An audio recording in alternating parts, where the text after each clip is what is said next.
নাম কবুল করেছে কারা? ধনীরা না গরিবরা? কারা? গরিবেরা। সুতরাং ধনাঢ্য ব্যক্তিরা মনে করলো যে আমাদের তো সর্বনাশ হয়ে যাবে, আমরা দাস দাসী ধরে রাখতে পারবো না, আমরা মানুষকে শোষণ করতে পারবো না, যে নতুন কলেমার দাওয়াত আসছে। সুতরাং সরকারের হাতকে তারা পয়সা দিয়া শক্ত করেছে আর বলেছে যত টাকা লাগে এই লোকগুলারে ঠ্যাঙ্গান। আজও আছে কিনা? তা আছে কিনা? 3 নম্বরে বাধা দিয়েছে ধর্মের নামের এক শ্রেণীর কায়েমি স্বার্থবাদী শক্তি, যার সম্পর্কে সূরা তাওবায় আল্লাহ পাক বলেছেন ইন্না কাসীরাম মিনাল আহবারি ওয়ার রুহবান লা ইয়াকুলুনা আমওয়ালান নাস বিল বাতিল ওয়া ইয়াসুদ্দুনা আন সাবিলিল্লাহ।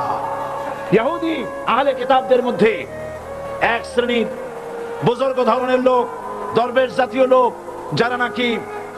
যারা নাকি মানুষের সম্পদকে বাতিল পন্থায় ভক্ষণ করে, ওয়া ইয়াসুদ্দুনা আন সাবিলিল্লাহ, এবং আল্লাহর রাস্তায় চলার জন্য মানুষকে বাধা প্রদান করে।